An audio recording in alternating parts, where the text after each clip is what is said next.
Omzum yükle doldu ama bende vazgeçmek yoktu. Bitmedi, bitmedi, bitirmedim.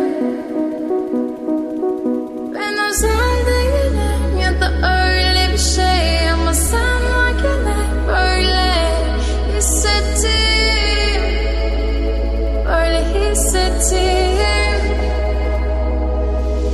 Yanan her şey görünüyor olmalı, bunu sen de hatırlarsın da artık